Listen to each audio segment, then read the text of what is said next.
Welcome to episode 27 of the Piscopod. I am your host, Sasha. Thanks for tuning in. I hope everybody's out there that's in listening and watching land is safe from Snowmageddon 2026. Recording here from the foothills of the Rocky Mountains. I know that all across North America we're experiencing quite the cold snap and snow. I got friends in Saskatchewan, Regina and stuff that are hitting like minus 50 degrees. And I know some parts of the United States are hitting the minus 60s with the wind chill. So that is colder than a witch's tit. Where I am, it's been snowing lots. It's pretty chilly, but not crazy chilly like it is in some other parts of the prairies. Closer to the mountains and stuff, and we get the Chinook phenomena and stuff. So we are not sitting too bad. I think we got to about the minus 20s, and it warmed up a bit today. I had the dogs out for a short but brisk walk, and all is good. So I'm hoping for wherever you're tuning in from that you guys are safe and warm, and everything is tickety-boo for you. So thanks for tuning in. Thanks to all my new subscribers that have signed up. I do appreciate the support. And let's get going. What do we got going this week? We got the Davos. We got the WEF meeting in Davos, Switzerland. Basically a dick swinging contest for the world's elite. We had Justin Trudeau and Katy Perry, for an inexplicable reason, make a visit down there. Justin was getting hammered pretty good by some of the Canadian press in reference to why he was there, and our Supreme Court of Canada actually landed a decision saying that while he was Prime Minister and his ministers that were in the Liberal government, they used government overreach and illegally used the Emergency Act in order to arrest people and seize people's bank accounts. And in true political fashion, Montgomery Burns Carney hasn't said fuck all about it. None of his ministers that were also responsible for it have come out and said anything about it. And for that matter, the Conservatives haven't really come out and said anything on that either. You know, the typical, different wings of the same bird. But it's interesting to see how that's going to play out, because they clearly use government overreach and illegally use the Emergency Act in order to freeze Canadian citizens' bank accounts. They even froze bank accounts of people that donated to the trucker convoy, which is pretty Orwellian if you think about it, that if you're supporting something and you're not really doing anything illegally, it's not like you're funding drug cartels or anything like that. You were supporting a bunch of people that drove across Canada in order to exercise their freedom of protest. We're allowed to protest when the government is doing crazy things. And at the time we were protesting the overreach that the government had with the COVID vaccines. People were losing their businesses. People were losing their livelihoods. People were losing their jobs if they weren't getting vaccinated. So, it was a pretty serious thing going on. So the World Economic Forum, they gathered for their dick swinging contest, basically going on stage and lamenting about how they're going to keep us little people, how they're going to lord over us for the next foreseeable future. Our Prime Minister, Mark Carney, he got up and delivered, in my opinion, it was a very impressive speech. Impressive in the fact that it sounded like a chat GPT printout that he had made up. It was very stirring. Got a standing ovation, one of two, at the WEF conference, is my understanding. And like I said, it was a very impressive meeting, but impressive in the fact that, unless you didn't know Carney or you didn't know what's happening here in Canada, it was really just a load of hogwash, to be honest with you. His speech was talking about how Canada, as a middle power, should band together with other world middle powers and stand up against more or less the superpowers that we got going on, right? The United States. He didn't really mention them in particular, but that's, everybody that heard it knew that that's who he was talking about. And it's kind of odd that he was taking that position, given that a few days earlier he cozied up with China, as Donald Trump would say, cozied up with them in order to strike up some sort of trade agreements, which, as of the recording of this, remain to be seen. So he was up there lamenting about how Canada is independent and blah, blah, blah. And like I said, it was an impressive speech unless you're Canadian or you know what's going on here, since this puppet has been foisted upon us. Our affordability crisis is worse than ever.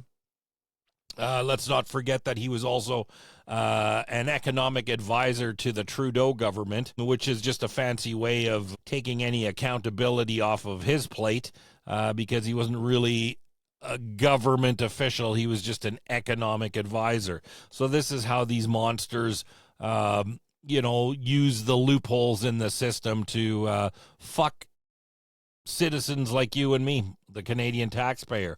Our affordability crisis is worse than it's ever been before. Food inflation is at 6.2% compared to some of the other G7 economies that are, anywhere between 2 and 4%. So we're higher than everybody.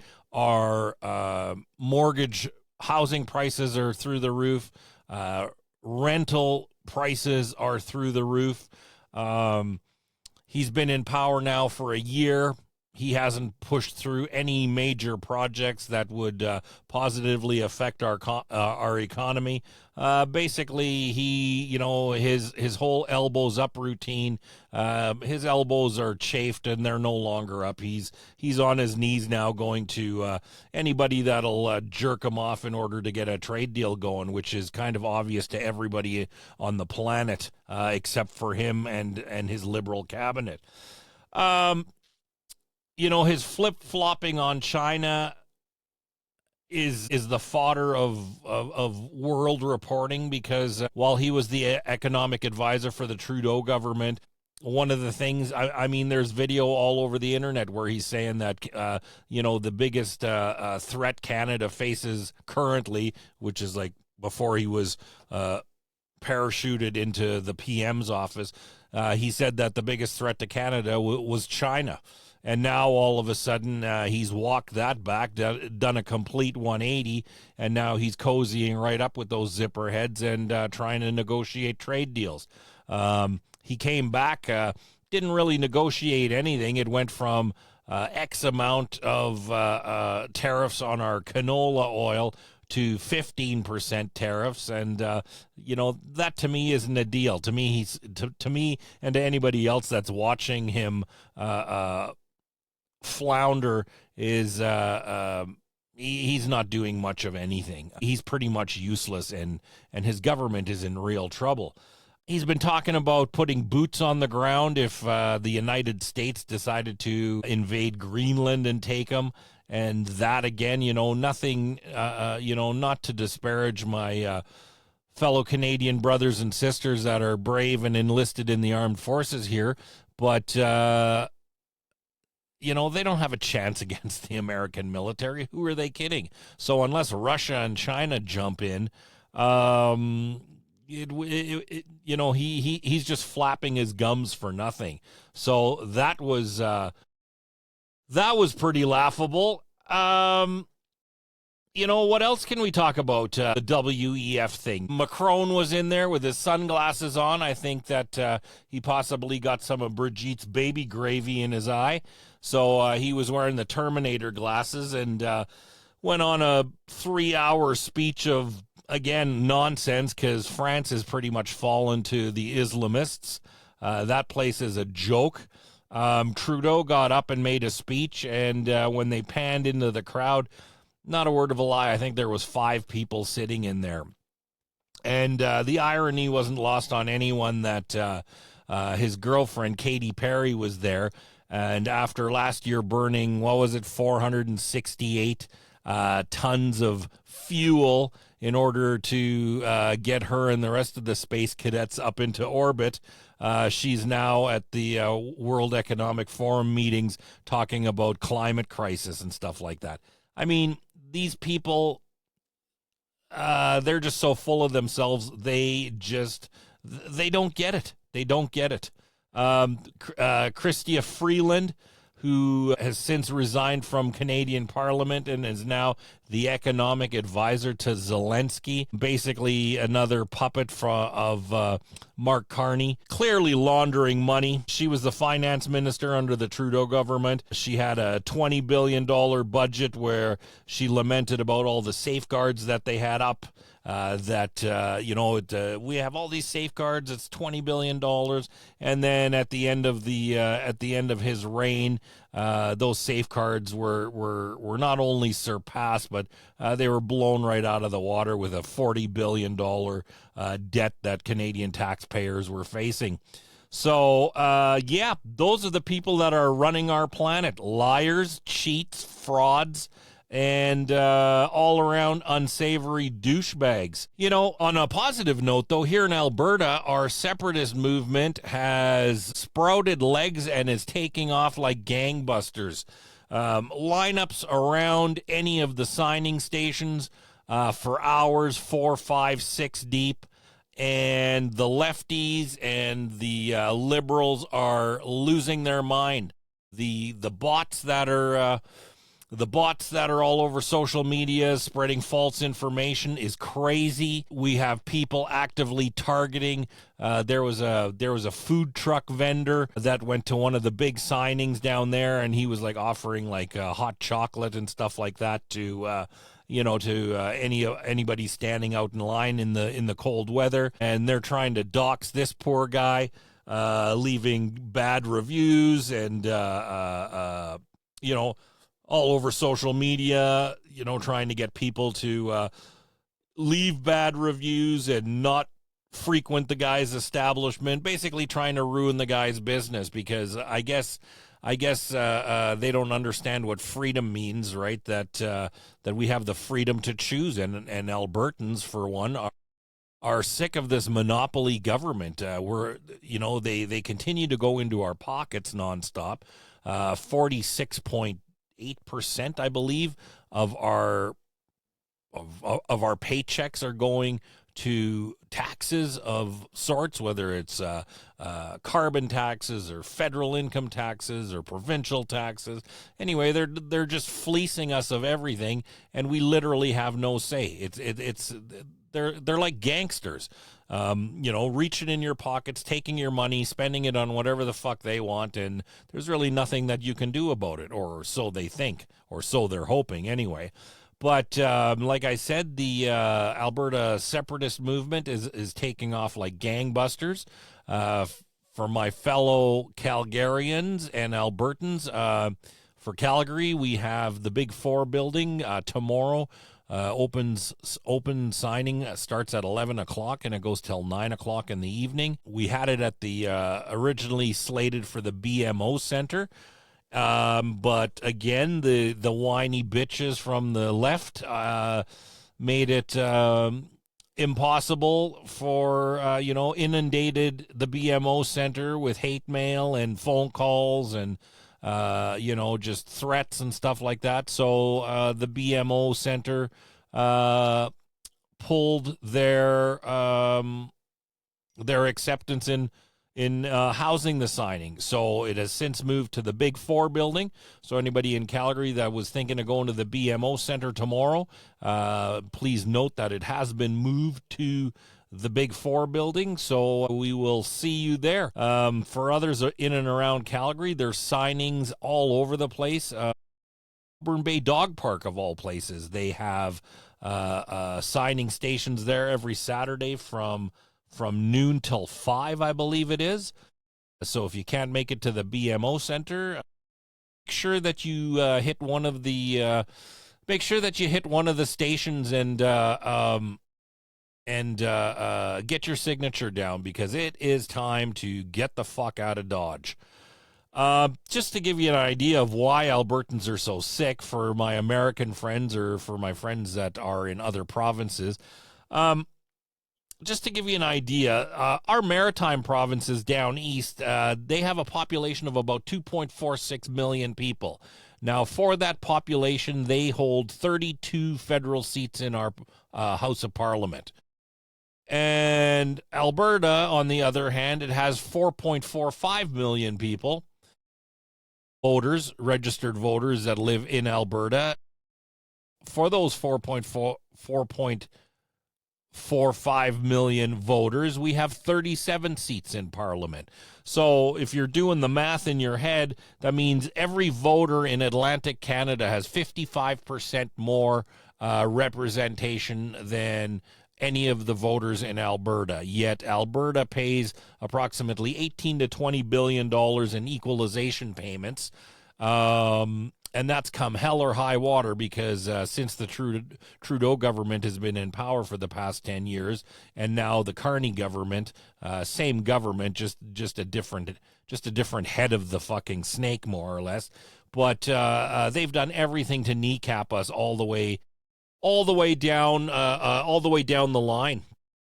We have this long, illustrious love-hate relationship with Eastern Canada that goes back as far as Justin's stepdad, Pierre Elliott Trudeau, because we all know that Castro is his real dad. If you look at the side-by-side pictures, there's no way that Pierre Elliott Trudeau was his biological father. And given the fact that his mother was a notorious whore, you draw your own conclusions. So we've had this long, illustrious love-hate relationship with the East. They don't like us. They think that we're, what do they call us? Al-Qaeda. They constantly compare us to Maple MAGA. And it is a disparaging way to talk about us. All we are is we're just hardworking, freedom-loving citizens that don't like excessive government overreach, don't like excessive government power, and feel that the people that you elect into office, they should represent their constituents, right? They should represent the people that voted them in. Not once they're in office, they're doing whatever the fuck they want. We've seen in the past here with these aisle crossers, right? So they get voted in by a conservative voting bloc, and then Mark Carney's government, which we've come to find out now, has been bribing them and sweetening the pot for them to cross the aisle, because Carney needs a majority government in order to pass some of his draconian bills. And we've had a couple of whistleblowers come out saying that they've been actively recruited from the Liberal government. And of course, it's not a Liberal government. They source it out to large movers and shakers within the Canadian economy that are sweetening the pot for these ministers to cross the aisle and pledge their allegiance to the Liberals. Thankfully, we have many conservative MPs that are elected and hold office that have scruples, that have come out and blown the whistle on this, and yet there's nothing that I've seen that's being done about it. So basically, for lack of better representation, it's basically that it doesn't matter who you vote for, if they can bribe their opposition to cross the floor, they're going to do it in order to hold on to power. That's why we have this rampant immigration that's of unvetted immigrants. That's why when you're, if you're in Calgary like me, that's why when you're driving down the street, every car has a new Canadian in it. You can see that. It's obvious. Any mall that you go into, it's obvious.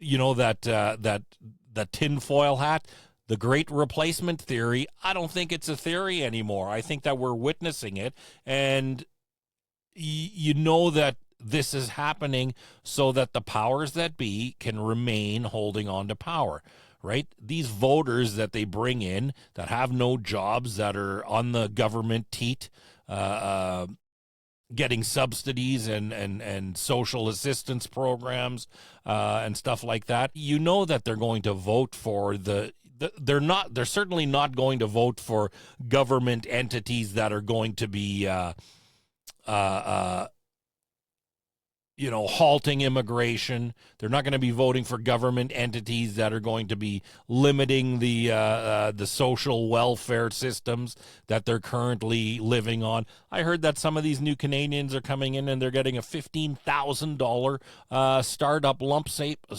sum payment, and depending on how many kids that they have, are getting like in the neighborhood of $7,500 a month.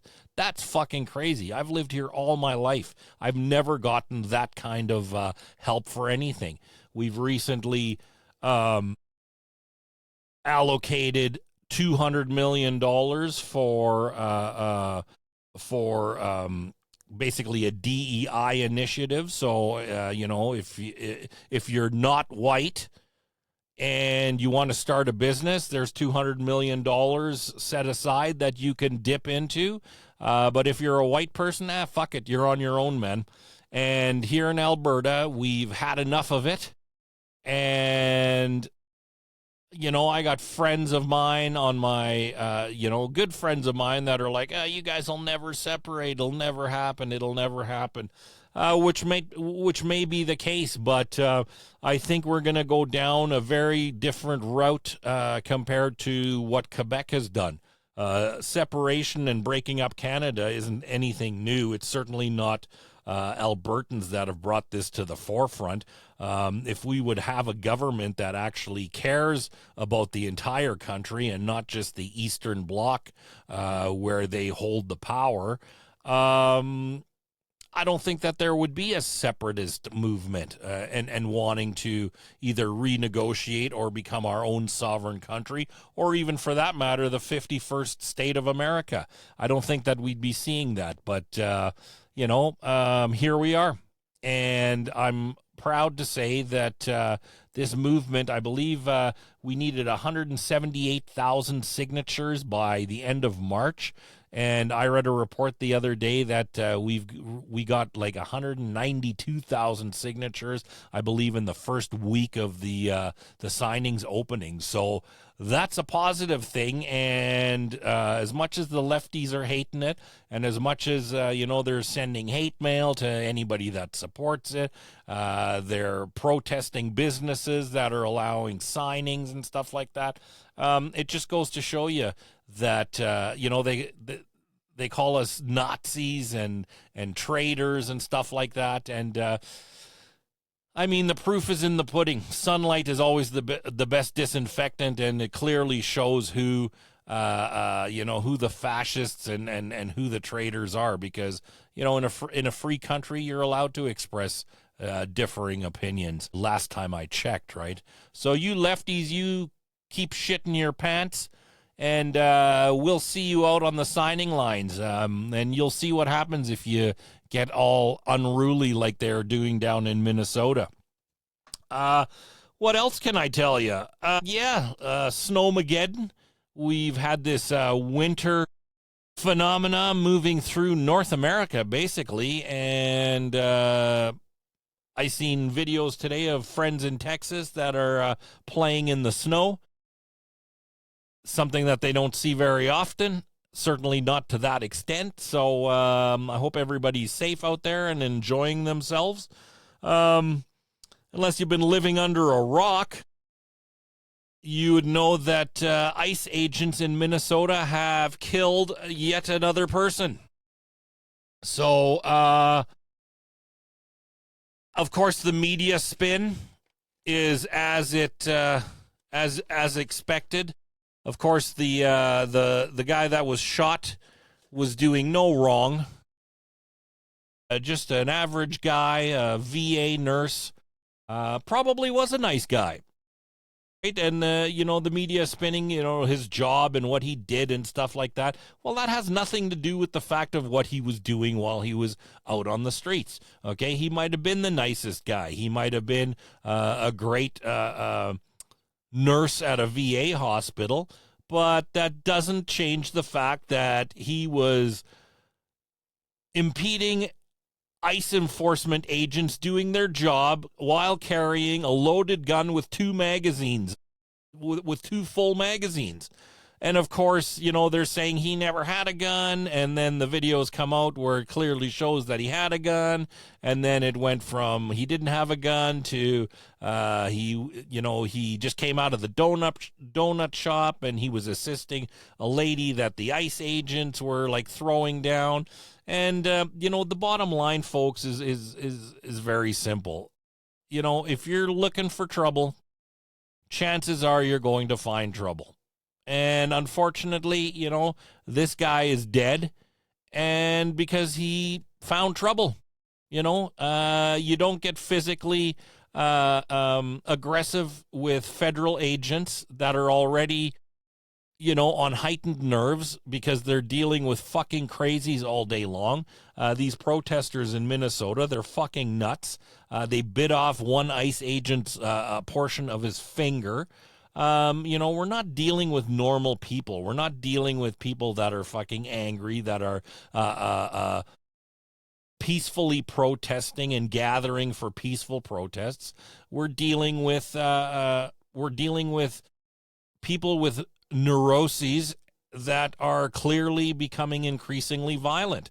They're all over the social medias showing their guns, loading them, and here's what we're going to do. Women, just as much as men, are doing it, and it blows my mind because, the bottom line is these ICE agents are in Minnesota to rid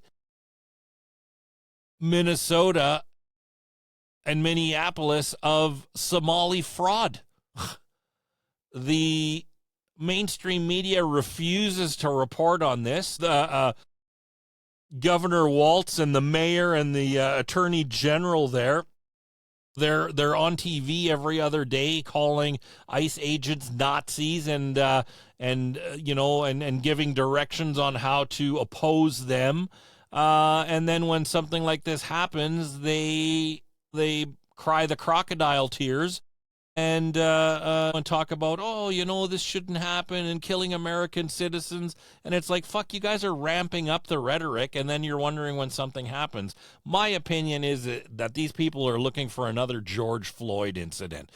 And the reason that they're looking for this is to take the heat off of them for all the fraud, because this fraud that's been exposed is clearly a top-down situation. These bubble-headed Somalians with their 60 IQ, they didn't come up with these elaborate daycare scam and medical transportation services scam. These people didn't come up with this shit on their own. And if they did, it wouldn't have continued without somebody in all aspects of the local government there turning their blind eye to it. And again, and the reason is obvious, is because, right, the Somali bloc, there's what, 150 or 160,000 of them now in Minnesota, and that's a lot of voters. And again, they're going to vote for whoever is turning the other way to their fraudulent schemes. A 22-year-old, Nick Shirley, with his mother and an iPhone and a microphone, they discovered the daycare fraud. I urge all of you to watch the latest Sean Ryan episode, where a journalist kind of follows up where Nick Shirley and his mom leave off with the fraud that's being perpetrated by Somalian immigrants in the state of Minneapolis. And it's harrowing. We're talking to the tune of billions of dollars. Billions of dollars. The one guy that they name a couple of people, and I don't recall the guy's actual name, but it's Ahmed, or it's certainly one of those names. But anyway, he shows up in America as a refugee he's like 25, 26 years old, shows up in America as a refugee from Somalia. I believe it was late 2018 and 2019. Fast forward to 2026. He drives a G-Wagon, lives in an $800,000 home, owns hundreds of properties across Minneapolis and all the way to Arizona. Has giant office buildings where all his quotation marks, businesses operate out of. He has everything from medical transportation companies, so if somebody can't get to their doctor appointment, it's like I don't know, I guess for lack of a better word, like a Red Cross Uber. Right? So if somebody can't get to their doctor's appointment, they're apparently providing transportation for these people. And, on their balance sheets that they submit to the IRS, they have 20, 30 vehicles. And then people go to the places of business. There's nobody ever there. It's basically an empty office room, not even like an office building. It's an empty office room. And nobody works there. They never answer their phone, but they're billing out Medicaid to the tune of $3-4 million per year, right? And, if the powers that be in Minnesota, all they would have to do is just send someone by some of these businesses, like the daycare, the Leering Center, they're bilking. They're bilking American taxpayers for millions and millions of dollars a year, and there's no children that are there. And then when they're caught, the story from the powers that be is so vastly different from the people that are running these shitholes. It's clearly fraud. And I'm just blown away that the people of Minnesota and Minneapolis and all these other places that they're protesting are protesting this. It's like, fuck, like, you guys are okay with getting ripped off because you've been gaslit so bad into believing that this tolerance is some sort of a virtue for you. It's crazy. I had an acquaintance on my Facebook talk about, oh, you don't know how bad it is down here, and you shouldn't talk because you're from Canada. And one said, oh, I had ICE agents on my driveway. And I'm like, yeah, so you had ICE agents on your driveway, yet here you are talking to me. So clearly, A, you didn't get shot, B, you didn't get arrested for no reason. So that's kind of the rule of thumb that you should use. If they ask you to do something, you comply. If you have nothing to hide, you hide nothing. And if you're fucking illegal and you're a fraudster, you should get the fuck out while you can, or you're going to get your face blown off. That's the way that shit is going, and I have nothing against it. The National Guard has come in. Basically, Trump has said that one way or another that he's going to restore peace to the area, and I hope he gets some boots in the ground and starts cracking fucking skulls. We got Antifa on the ground now, publicly on their social media, talking about locked and loaded, and the time for talking and dialogue is over, and they're going to start killing people. This is fucking crazy talk, man. This is fucking crazy talk, and these people have no they have no business breathing the same air as level-headed folks. As I was saying at the WEF thing, Mark Carney's speech was very eloquent. He got a standing ovation, one of only two at that conference ever. But again, it was all just a bunch of bullshit, because as Canadians watched it, we were basically, throwing poutine and maple syrup at the TV because we knew it was like a bunch of fucking horse shit. As soon as that speech was, 2-3 minutes in, I knew that Donald J. Trump was not going to like it. He was going to shit his pants over it. And let me tell you, I think he filled his diaper. he announced the day after that if Canada makes a trade deal with China, that he was going to impose 100% tariffs on all Canadian products that are moving south into the United States. Don't get me wrong; it's not a good thing for our economy, that's for sure. But let's be honest; it's American people like you and me in America that are going to be paying these tariffs. It ain't going to be him. It ain't going to be the companies. It's going to be people like you and me that are just south of the border. So, all this rhetoric and stuff like that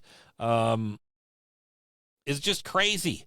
His speech was, I mean, I got people on my social media that are like, oh, you're like Maple MAGA and you're like you're a Trumpster and da-da-da-da-da.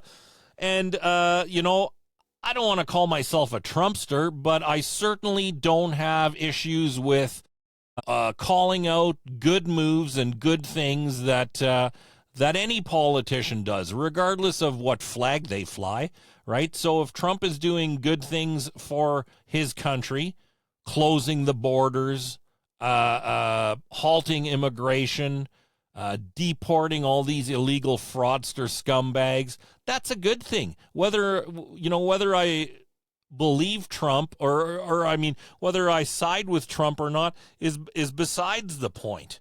Right? Like we have to stop being partisans in the sense of, oh, it's, my team only does good and your team only does bad.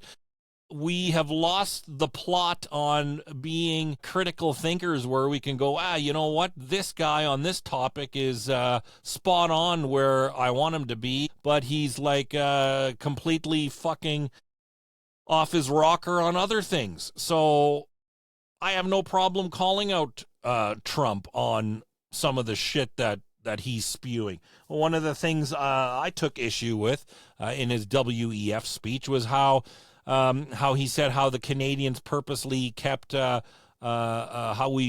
purposely kept our military back from the front lines. Listen here, you orange fuckwit. We had like 200 fucking men and women die fighting shoulder to shoulder with your boys. Okay, so that's a fucking insult, and you need to be fucking called out on that. There's lots of other shit that fucking I think there was about 10 or 12 things in his speech that are not even remotely close to the truth. And anybody with half a fucking brain and a fucking computer with Google could call you out on at least 10 to 12 things in your speech that were blatantly and categorically wrong and bullshit. And and it makes me wonder, like, aren't Americans insulted that your fucking leader thinks that you're all fucking stupid? Because that's basically what it is. He's basically spewing these nonsensical fucking things that are categorically unfucking true, and he either knows that you'll never fucking look it up because you're MAGA all the way, or he just thinks you're too fucking stupid to fucking connect the dots. But I mean, that goes on both sides. The lefties are filling their fucking diapers over the fact that, 2 people have been shot by ICE, or 2 people have perished at the hands of ICE. On a side note, their last names, the irony of their last names is not lost on me. So if somebody asks, hey, how's ICE doing? Pretty good.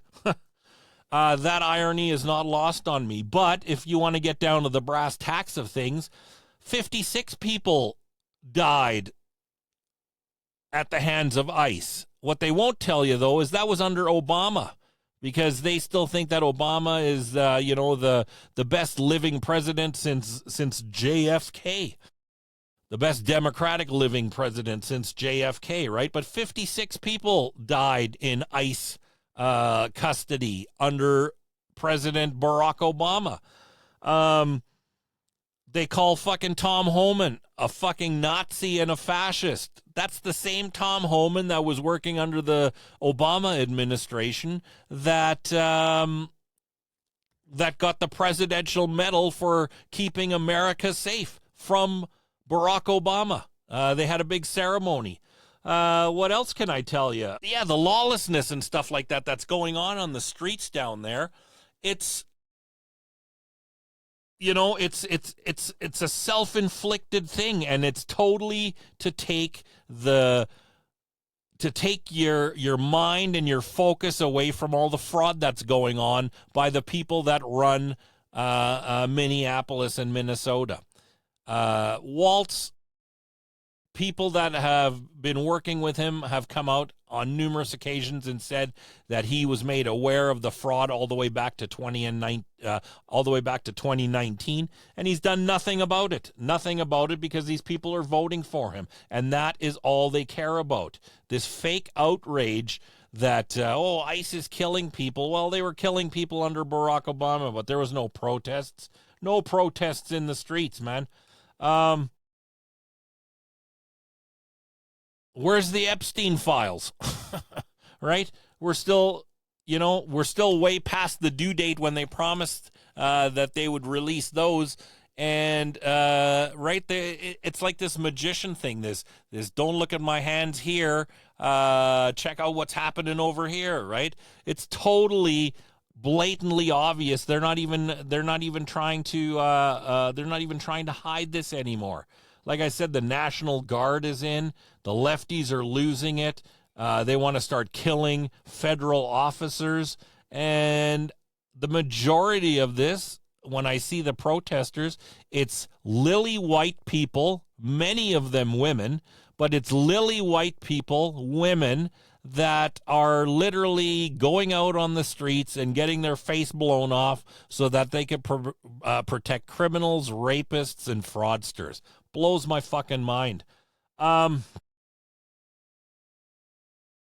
Yeah, so that's what's going on planet Earth, and it doesn't seem to be getting better. I'm wondering how this is going to unfold in the next couple of days, because things are ramping up pretty good. The lefties that are all about no borders are putting up dumpster and fence and garbage borders all across Minnesota. They got their signs. They're screaming. They're getting tear gas. They're all out in full riot gear with their 3M face masks on and their safety goggles. And they're ready to kick some ass. And I'll be honest with you, I'm sitting here in Canada with my bucket of popcorn, hoping that they get their ass kicked. That's what I'm looking for. That's what I'm looking for down here, hoping that they get their ass kicked. Anyway, so that's where we're at. I actually had to make a second recording of this podcast. I did one earlier today, and unfortunately, for whatever reason, I think it was because I didn't have my my podcaster turned on, but I was going to edit it, and it had no audio. So pissed me off. I had to start all over again and do it again. So this is my second kick at the cat. I don't got much else to tell you. We are keeping our eyeballs peeled as to what's happening both up here in Canada with Carney and China, and what's happening down south, especially in Minnesota, and and the Trump administration.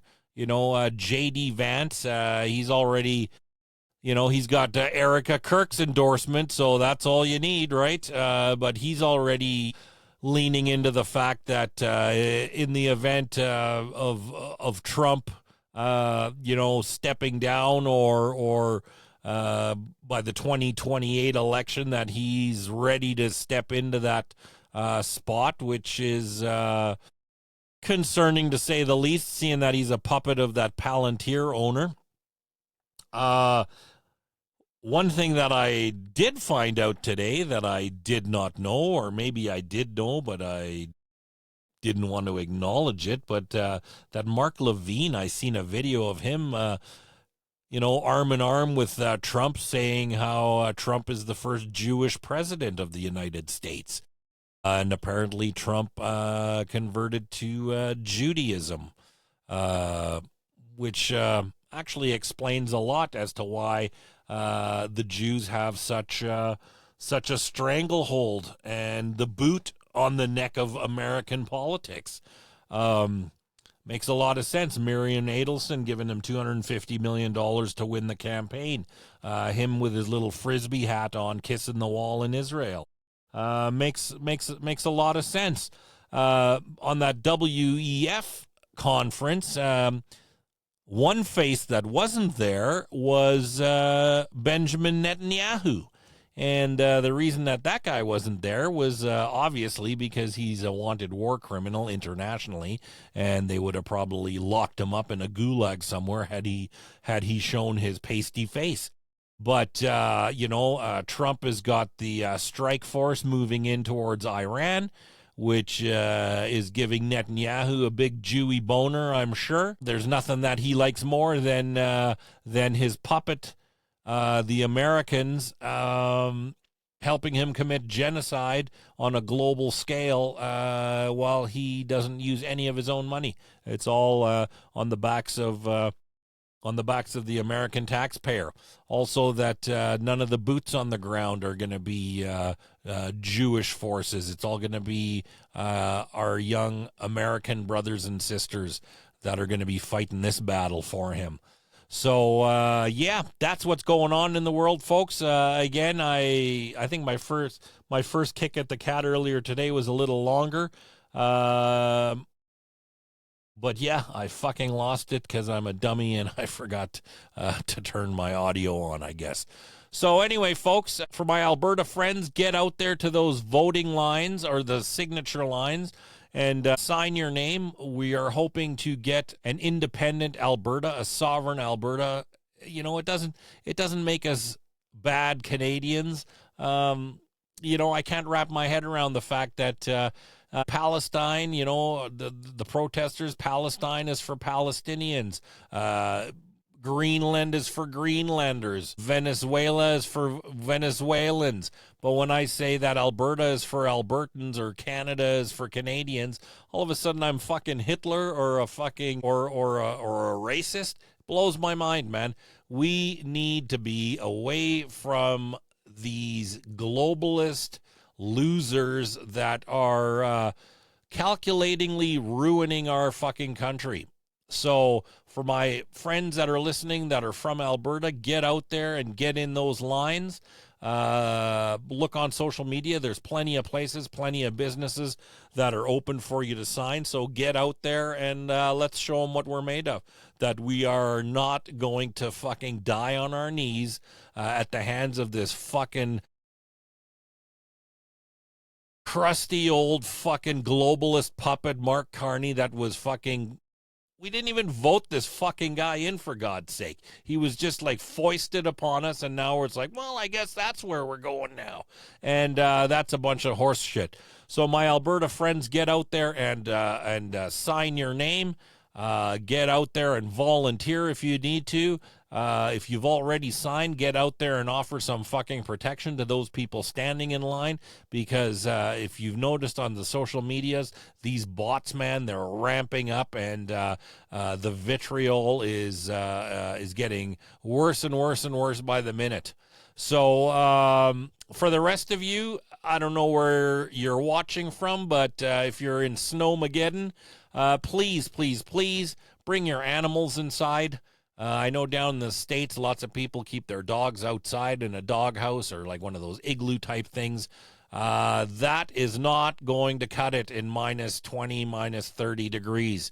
Some of you have never experienced those kind of temperatures. Take it from someone that has experienced that. That is definitely not something that's survivable for these poor animals. So if you can get them in and out of the cold, please do so.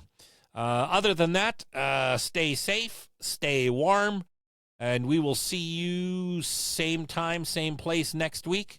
I got my fingers crossed that this audio is going to work this time. And, yeah, folks, stay safe, man, and we will see you same time, same place next week. See ya!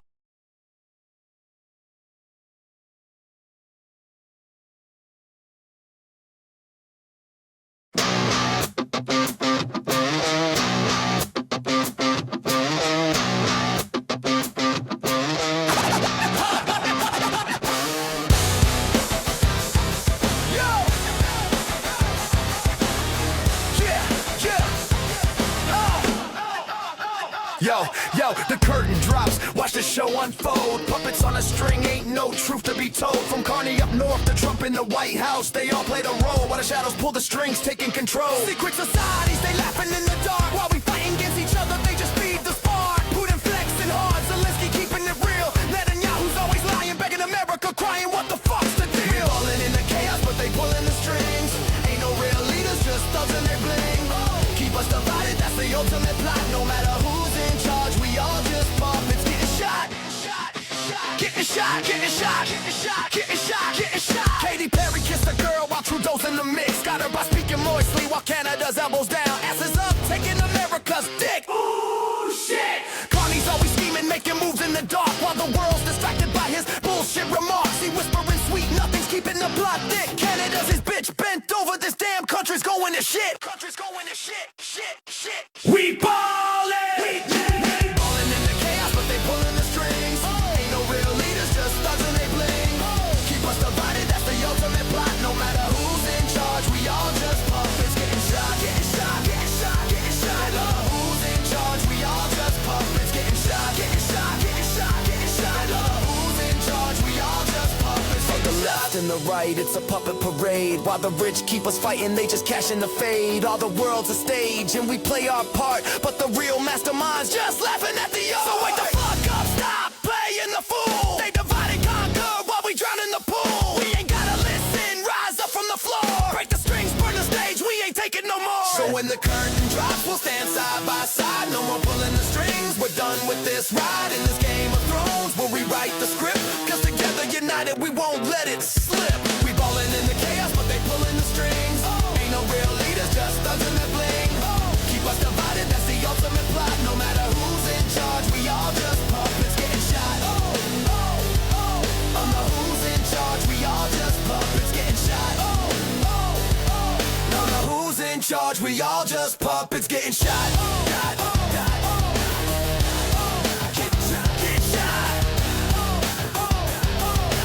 Who's in charge, we all just puppets getting shot.